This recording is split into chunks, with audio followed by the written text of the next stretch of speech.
zero tolerance was interpreted as the policy that separated children from their If I get arrested for DUI and I have a young child in the car, I'm going to be separated. When I was a police officer in New York and I arrested a father for domestic violence, I separated that father Mr. from his Holman, family. with all due respect, legal asylees are not charged with any crime.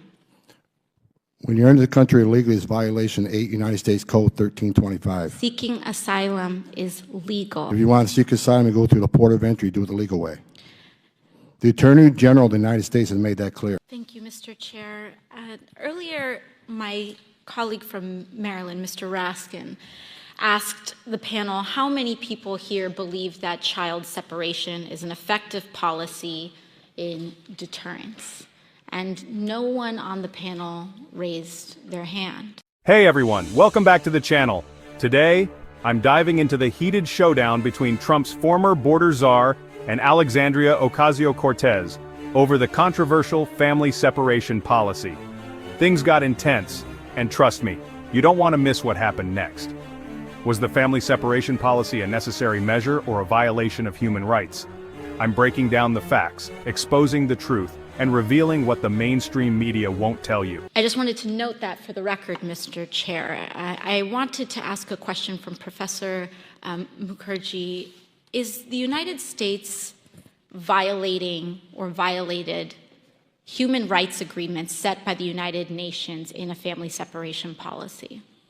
Yes. International law is clear that family unity should be prioritized.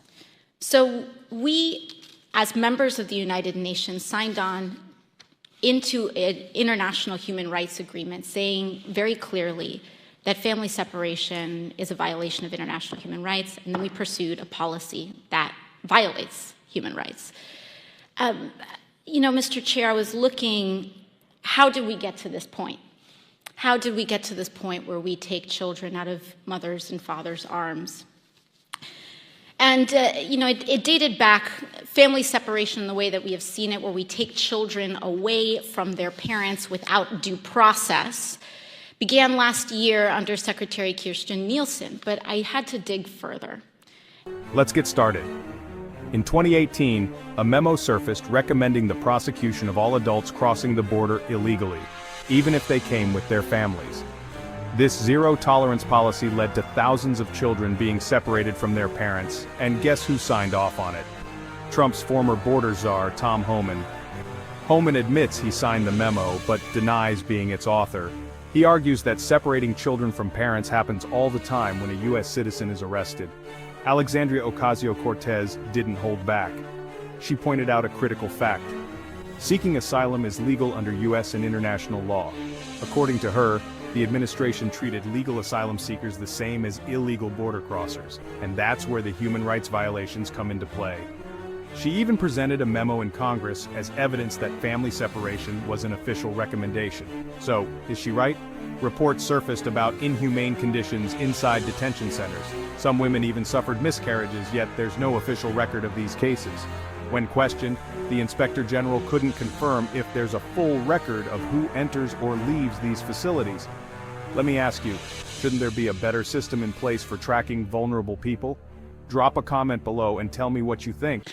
Where there was an official recommendation to, quote, pursue prosecution of all amenable adults who cross our border, quote, illegally, even though this applied to legal asylum seekers in practice, including those presenting with a family unit between ports of entry in coordination with DOJ. Here is the memo that I would like to submit to the congressional record. What is the date on that?